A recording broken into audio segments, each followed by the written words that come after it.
Tonight on News Center at 6. We tagged a buck the first day, 253 pounds, which... Everybody's excited about that. But this year's successful deer season was also marred by serious accidents at the start and finish. Sheriff's deputies in Hancock County are looking for stolen pit bull puppies that were taken from a home. Also ahead. You know, we've had 6 governors in a row who've not been elected with majority support. That's 2 Democrats, 2 Republicans, and 2 independents. Supporters of ranked choice voting are trying to overrule the legislature and have Maine voters choose candidates for governor that way next June.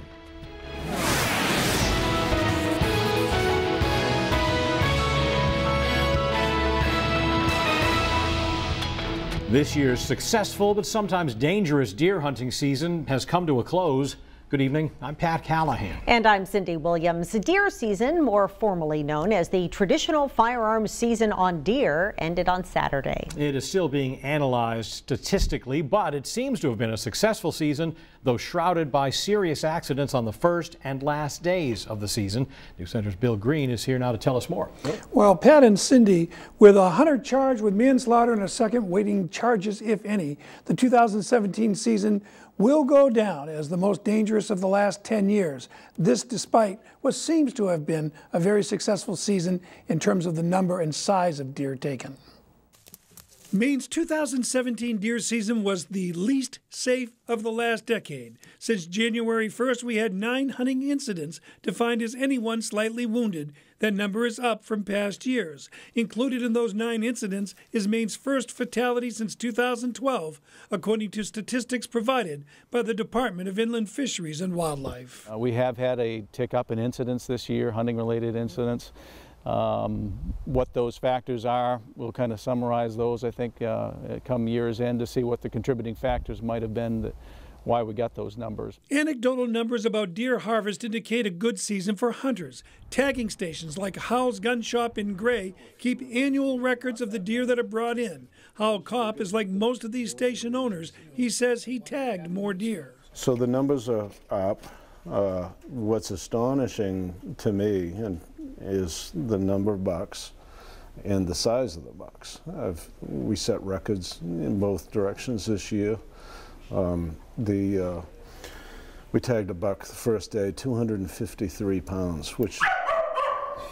Everybody's excited about that. Kopp thinks that the key to the number of big deer taken was hard mass, the amount of beech nuts and acorns produced in the woods. The number of deer in the herd is most affected by the severity of the previous winter. In Maine, a mild winter is the best thing for our deer population. If you can have 2 mild winters in a row, that's even better, because that's going to lead to long-term growth curves that we look for deer. Hunting-related arrests also have not been tallied. I think we can feel in our gut right now that it was, you know, a pretty average year in terms of violations. We do have a very strong relationship with the sporting public. A lot of calls were made to us through Operation Game Thief, a lot of successful calls. So we did apprehend some very intentional violators, and that's what we're after. Despite the success of a high number of hunters in the field, 2017 goes into the books marred by serious shootings on the first and last days of the season. Those statistics begin January 1st, and they do not include a hunter who died when he fell out of his tree stand.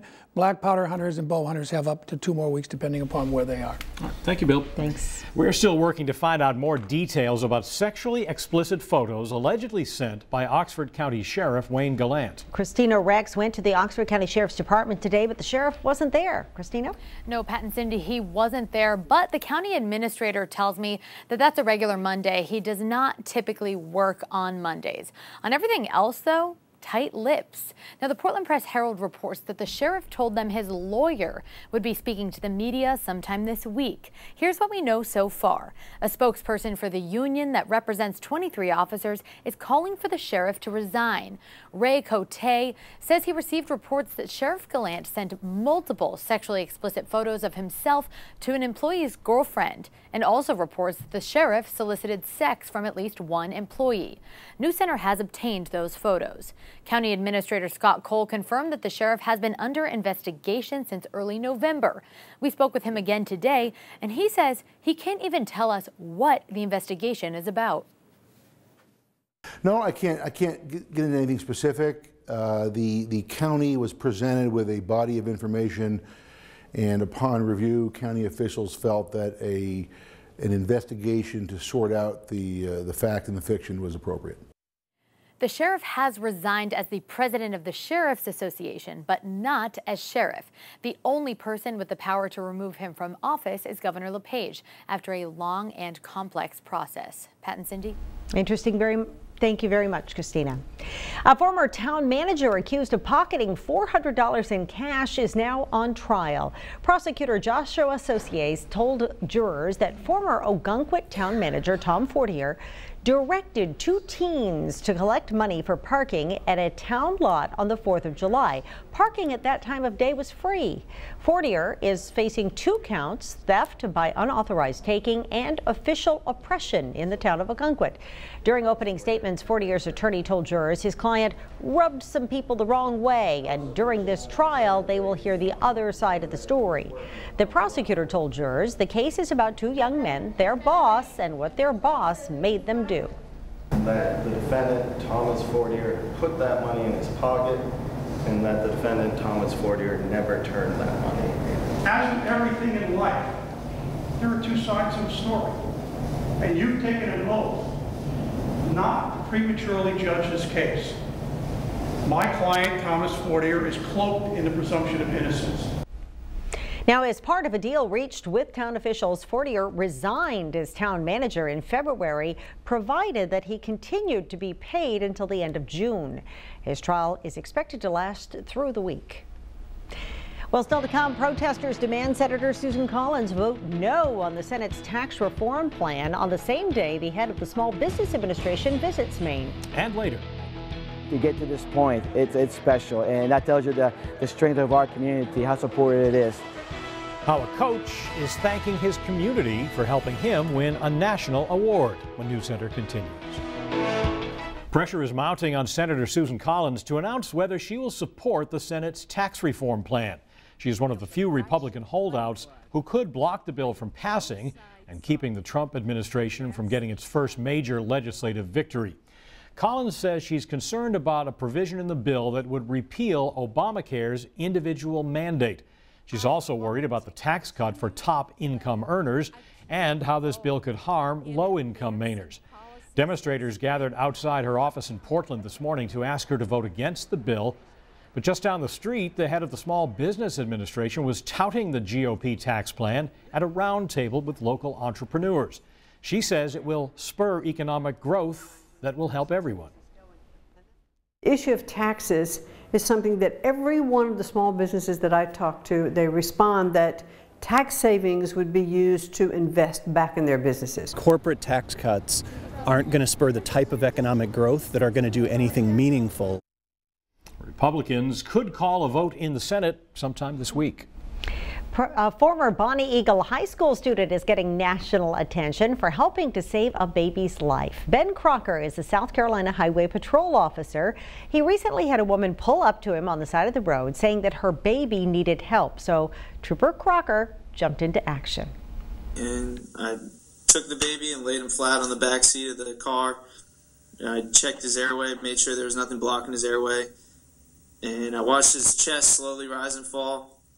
And none of it looked normal. So, but after evaluating the airway, making sure it wasn't blocked, I did light sternum rubs until I could get a response out of the child. Once I got a response out of the child, I started crying, and I knew that he was breathing again and everything was going to be okay until the ambulance got there and could evaluate him further.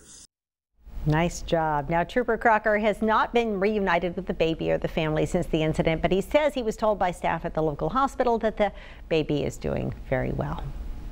There is a chance that ranked choice voting could help determine our next governor, despite the fact that the Maine Supreme Court says the process violates the Constitution. It really is uncharted territory. That story and Keith Carson with talk about a warm end to November. The News Center at 6 returns. We'll have what President Trump said before a group of Native American war veterans. It's being called a racial slur. And the popular massage chain now under fire over multiple accusations of customers being sexually assaulted. When we see you on NBC Nightly News. Maine's primary election for governor is nearly 7 months away, but there is already speculation about how people will cast their ballots that day. That's because of the ranked choice voting law passed last year in a referendum. That law has been delayed in the legislature, but there is a petition going around right now that could force the issue in time for next June's vote. News Center's Don Carrigan joins us from the State House now to explain. Don? Hi, Pat and Cindy. Ranked choice voting is still very controversial here in the halls of the State House. As you just said, the legislature last month passed a law to delay implementation of ranked choice voting until 2021 to allow supporters more time to try to change Maine's constitution. Remember, the justices of the state Supreme Court have said part of that law violates the Constitution. But now that people's veto petition drive is underway to try to block the law passed by the legislature from taking effect. November 7th, Election Day in Falmouth. And after casting their ballots, hundreds also signed the people's veto petition. The Committee for Ranked Choice Voting says it had petitions in many parts of the state that day. We know that we got around 34,000 signatures on Election Day alone. They need a little over 60,000 valid signatures, and campaign leader Kyle Bailey says they have about 2 months until the petition deadline to do it. The petition would basically force another statewide vote in June on ranked choice voting. But the people's veto effort would also freeze the delay that was passed in October, going back temporarily to what voters passed a year ago, meaning the 5-way Republican primary for governor and the 9-way Democratic gubernatorial primary would have to be decided using ranked choice voting. Someone could win those races with 20 to 25% of the vote, who's under the old system. Under ranked choice voting, the candidate who wins is the one who's supported more broadly by the party. I would like to see the Constitution amended because then there's no problem. State Senator and former Secretary of State Bill Diamond says deciding the crowded primary races by ranked choice could take days. It really is uncharted territory. I think that's a fair statement. And counting the ballots will be a challenge, and a recount will be a challenge on top of that. And Republican Senator Ron Collins, who helped pass the 4-year delay, says instead of using the people's veto, supporters should work to change the Constitution. And that hasn't happened yet. And that's the reason why we gave until 2021 to do that, to make those necessary changes. They have plenty of time to do it. But so far, the legislature hasn't been interested in a constitutional amendment. That's why supporters are pushing for the people's veto. Kyle Bailey says voters are fed up. The next 2 months should show how many agree with him. Now, if ranked choice voting is going to be used, it would require a special computer program and system to handle all the counting of the votes to determine who actually ends up being the winner. Secretary of State Matt Dunlap has estimated that would cost about $1.5 million and that they would likely use a private contractor to provide that system. He said the Office of the Secretary of State is planning for implementation of ranked choice voting if it's required, but he says a lot of those details still need to be worked out. The political candidates, all of them running in that primary, are also wondering how this will all shake out and how running for office might be changed if the person who gets the most votes the first time around isn't necessarily guaranteed of being the winner. Pat and Cindy, back to you. All right. Thank you, Don.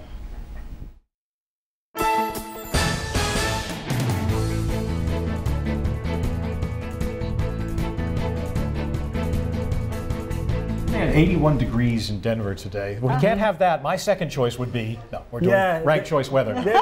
I'd like to point out to viewers at home that I was asking Pat questions like the annoying guy in the movie the entire time during Dawn's story. I was like, Pat, does this guy get killed in this one? But it helped. No spoilers. I understand now, so that's good. Yeah, we can't be warm. We're actually pretty chilly tonight. Could be the coldest of the season so far. It's already 19 in Berlin, 15 in Greenville, 20 in Millinocket. Obviously, many more hours still yet to have those temperatures plummet. A couple of snow showers still ongoing. We had some squalls earlier today, a little bit more convective in nature, some heavier bursts of snow coming in with winds. Now they're just snow showers dwindling in the next couple of hours. Same deal over northern Maine, where they were heavy over Holton for a little bit and to the north and northeast of Millinocket. But again, you can see in the last few frames are losing their dynamics and hence the convection with it. Overnight lows, as I mentioned, could be the coldest of the season in spots where we keep those kind of records. One of them is Portland. 17 is the record so far. I think we'll get down to 14 tonight, 14 in Bangor, 3 in Berlin. It's worth noting from here to Eustis to Rangeley, I could imagine a situation in which we drop fast enough to get to 0 in these spots. It kind of split the difference on the guidance there, but I could definitely see that happening. 12 in Millinocket and 11 in Caribou. Hour by hour forecast tomorrow. Nothing crazy going on. It's a partly cloudy day. Temperatures are in the 30s, but only briefly. It's not all that warm tomorrow before they drop back down. And then Tuesday night into Wednesday, we've got a little front coming through. A couple of showers, a little mix in the mountains through early Wednesday morning, and a brief period of time where it will be mild and sunny on Wednesday. Right around noon, it's in the 50s here over southern and southwestern Maine. Probably get to 50 over down east as well. Not quite in Millinocket and up into Caribou. And then temperatures start falling again and a decent day on Thursday. Storm system moves in on Friday. That one looks to be rain along the coastline. And as you can see, some wet snow in the mountains. I don't think this is a big deal here as far as accumulation goes. It'll be an elevation-driven snow. And then the weekend looks good, but look at this storm just lurking off the coast over the weekend. Look at this thing. It is an absolute monster of a storm. On Sunday, Monday, and Tuesday, it's blocked by a high pressure system here and another storm kind of over my shoulder. So I'm not overly concerned about this. I do think we should watch it just to make sure it doesn't push back westward at all. When a storm is this deep and this close to us, it bears watching, and again, that's into late in the weekend. Long range, all the weather weenies are talking about this really conducive stormy pattern as we head into mid-December. Big deep trough, cold air, blocking high, all the things you like if you like snow. Doesn't mean it'll actually all come into alignment, but this is what happens when all the weather nerds get bored, guys. They start looking 15 days in advance. They're all my friends, that's why I know about it. Seas around 2 to 4 feet here. And overall, pretty standard November weather. Friday doesn't look too nice. It's going to be a cold rain along the coastline, some mixing inland. Coats and toys for kids on Saturday. We're doing that Saturday morning. Looks fine. As far as I can remember, I don't remember ever snowing or before your time. Okay, this is before me. All right, well, we have fair had Storm enough. Center during I was going to say we have good luck with it, but apparently not. This year looks fine, though, so that's good. Thank you, Keith. Yeah. Thanks a lot. We have an update to a story you may have seen on News Center today. The puppies reported stolen from their home in Hancock County are now back safe with their owner. Jeffrey Long reported that 4 missing pit bull puppies had, just disappeared from his home yesterday. Long told police that someone broke into his house and took them. His friend Cecilia Sanborn had spoken with News Center about the puppies. She begged whoever took them to bring them back. And just a few minutes ago, we learned that the puppies have been returned. They are all expected to be adopted by different families, and we're still waiting for more details on exactly where those puppies went. We'll keep you updated. When we come back, a big honor for a coach from a small town in Maine and what it means for the community.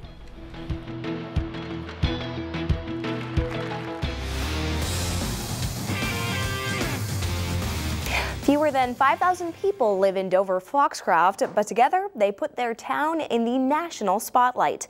We told you last week that longtime soccer and wrestling coach Luis Ayala of Foxcroft Academy won a national coaching award thanks to an outpouring of online votes. Today, he received his grand prize, one he's putting right back into the community that showed him how much they appreciate his work. Of all the towns in all the states, it's definitely a community effort. Those from Dover-Foxcroft came through. Every day we were voting for him. Current and former students jumped online to click this coach into a first place finish. People that I haven't heard in years reaching back and saying, hey, you know, you made an impact in my life. I'm voting every day, and that was special. Their months of effort paid off in a big way. Luis Ayala of Foxcroft Academy was named U.S. Cellular's most valuable coach in a national contest, a title that comes with a $50,000 prize. To get to this point, it's special, and that tells you the strength of our community, how supported it is. It's a lot of dough, and it's all going to Dover-Foxcroft sports. Administrators plan to put a lot of it to use outside the high school walls. It's much more than Foxcroft Academy. It's the town and all the sports programs from kids K on up through to 12. So. Improving facilities and building character. He wants to make the program the best it can be and help you on and off the field and become the best you can be, not just as an athlete, but as a citizen in this community. It's not about titles or trophies or checks. Coach Ayala says his reward is seeing a soccer player score, watching his wrestling team succeed, and hearing the applause from the hundreds of high schoolers he's helped in his 18-year coaching career. You just hope that you make an impact on one person, but this whole thing has shown me that I have made an impact for so many people. Coach Ayala was one of 3 main coaches who made it to the final 15. Mike Morgaw of Lewiston and James Danella of Mount Abram High received $5,000 for their school for making it that far. So a lot of fantastic coaches in Maine, yeah, national. Was the coach ever tempted to go on vacation and say, thanks, see ya? I think you have to be, but he did win a trip to Orlando too, so he's going on vacation. He got that. All right, that's cool. Thanks, Jeff. That's going to do it for News Center for now. We will see you again tonight at 11. Have a good evening. Good night, everybody.